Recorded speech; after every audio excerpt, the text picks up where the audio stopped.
What's up, folks? Dr. Crank. Well, I've been getting some requests here lately to tell some more of my drug stories. So, since y'all want one, I'll give you a good one. But I'm going to tell you, if you are going to comment, leave negative comments, I will block you right then. Alright? Anyone that will say anything negative about anyone is a piece of shit.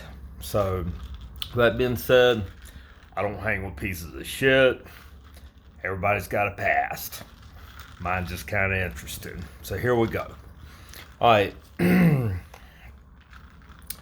Several years ago, I was working a whole lot of hours in a plant in Atlanta, Georgia. Okay, and this cat on the job had given me a bag of like crystal meth, and it had a massive shard in it. And I'm not just out of the blue, but later I found out he was a big drug dealer. And he was handing it out to everyone, just a sample, try to get them on it. Then you come by later. Well, just say I wasn't doing it at the time. But I kept it because I figured, well, that's a pretty good chunk. Make some money off of it. Somebody would have wanted it. So anyway, I leave work that day. And I'm going through kind of a busy part. And I was going to the room. And all of a sudden, the caution light's going like this. So I go to turn, and the minute I did, I saw it. This guy just comes around a big old rig out there, just boom, just shattered the damn car. I'm talking about destroyed it. Hit me on the passenger side door and just demolished that joker. Well, like to knock the hell out sense out of me. And at the time, I didn't have a driver's license. So I'm like, shit. And there was people everywhere, so I didn't want nobody to see me try to get rid of the crap. So what I do, I'm down the hatch. And I was sitting there thinking, well, maybe this bag will keep it sealed. And I'll be okay. No, it didn't happen. And like I'm telling you, this was a monster shard in this joker. So I'm like, fuck.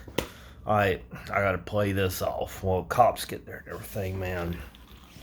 And dudes wouldn't take me to jail because I didn't have a driver's license at the time. And I'm like, shit. So I text a buddy of mine, Mitchell. He was in the damn army, he's a war vet and all that. He's got a real good gift of gab. So I'm like, dude, you gotta come over here and talk this cop out taking me to jail. So anyway, he was just right up the road, so he comes up there. And he's over there talking to the state trooper and everything, and man, my head is going wow. I'm getting fucked up, and I know that bag's leaking. So I'm like, shit, I gotta play this cool. And man, my damn eyes roll up huge and everything, man.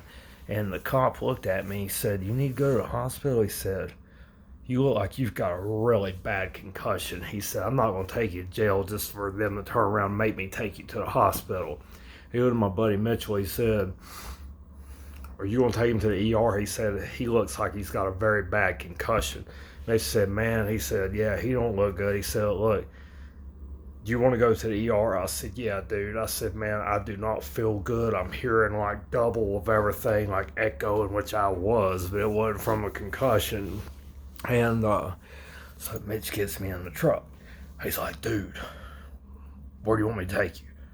I said, I don't know, cuz. I said, I'm fucked slap up. I said, I had to swallow that shit. He said, I thought so. He said, look, just come back to the camper with me and chill out. I'm like, fuck yeah, all right.